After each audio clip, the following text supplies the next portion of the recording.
നമസ്കാരം, എല്ലാവർക്കും പുതിയ വീഡിയോയിലേക്ക് സ്വാഗതം. ഒരു തമിഴ് നടന്റെ വിവാഹ വാർത്ത ഈയിടെ സോഷ്യൽ മീഡിയയിൽ പങ്കുവച്ചു. ഈ ചിങ്ങമാസത്തിൽ, അത് ഓഗസ്റ്റ് 29 വിശാൽ വിവാഹിതനാകുന്നു എന്നാണ് പറയുന്നത്. ഒരു കാലത്ത് വിശാലിന്റെ ലേഡി ഫാൻസ് പറയാൻ പറ്റാത്ത ഫാൻസ് ആയിരുന്നു. വിശാൽ നയൻതാരയെ കല്യാണം കഴിക്കണമെന്നൊക്കെ പറഞ്ഞ് ഒരുപാട് പേരുടെ പ്രാർത്ഥനയും പൂജയായിട്ടാണ് നടന്നത്. എന്തായാലും നയൻതാര വേറെ വിവാഹം കഴിച്ചു, നയൻതാരയ്ക്ക് 2 കുട്ടികളുമായി. പക്ഷേ വിശാലിന്റെ വിവാഹം അങ്ങും ഇങ്ങും എത്താതിരുന്നതിനിടയ്ക്ക് തൃശ്ശിയെ വിവാഹം കഴിക്കാൻ പോകുന്നു എന്നൊക്കെ പറഞ്ഞു. പക്ഷേ ഇവരാരുമല്ല, മറ്റൊരാളെയാണ് വിവാഹം കഴിക്കാൻ പോകുന്നതെന്ന് ഇതിനിടയിൽ സോഷ്യൽ മീഡിയയിൽ പങ്കുവച്ച്. കല്യാണം കഴിക്കാൻ പോകുന്നു എന്നല്ല, കല്യാണം ഓഗസ്റ്റ് 29 ഡേറ്റ് ഡിക്ലറേഷനാണ് നടന്നത്.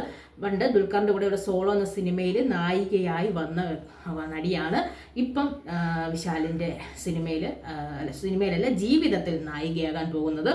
അപ്പോൾ കുറേ കാലത്തിന് ശേഷം, അതായത് വിശാൽ ഇടയ്ക്കിടയ്ക്ക് ചില ഫംഗ്ഷൻസിനൊക്കെ വന്നപ്പം കൈ വിറച്ച് വീഴുന്നു, തലകറങ്ങി വീഴുന്നു, ശാരീരിക അസ്വസ്ഥ്യം പ്രകടിപ്പിക്കുന്നു, എന്തോ ശാരീരിക ബുദ്ധിമുട്ടുകളുണ്ടെന്നൊക്കെ പറഞ്ഞ് എപ്പോഴും ഇങ്ങനെ ചെറിയ ചെറിയ വിവാദങ്ങളിലാണ് നിറഞ്ഞുകൊണ്ടിരുന്നത്. അപ്പോൾ ഈ വിവാദങ്ങളെല്ലാം അവസാനിച്ച് വിവാഹ വാർത്തയിലേക്കാണ് പോകുന്നത്. എന്തായാലും വൈകിയായാലും ഒരു വിവാഹം വിശാലിനെ തേടി വരുന്നുണ്ട്. അത് രണ്ടുപേരും സിനിമാ പ്രവർത്തകർ തന്നെയാണ്. പണിയറയിൽ ഇങ്ങനെ ഒരു വിവാഹവും ഒരുങ്ങുന്നുണ്ടായിരുന്നു.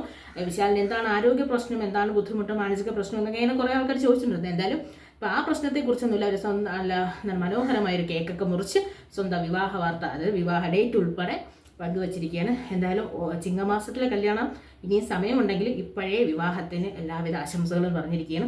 ഒരുപാട് നടിമാരോ കല്യാണം കഴിക്കും, ഹസനെ കല്യാണം കഴിക്കുമോ, നയൻതാരയെ കല്യാണം കഴിക്കുമോ, തൃശ്ശിയെ കല്യാണം കഴിക്കുമോ, അങ്ങനെ ഒരുപാട് പേരെ കല്യാണം കഴിക്കും എന്നൊക്കെ പറഞ്ഞു. പക്ഷേ ഇവരാരെയല്ല, മറ്റൊരു നടിയാണ് വിവാഹം കഴിക്കുന്നത്. ആര് വിവാഹം കഴിച്ചാൽ അവരുടെ ജീവിതം വളരെ നല്ല രീതിയിൽ പോട്ടെ.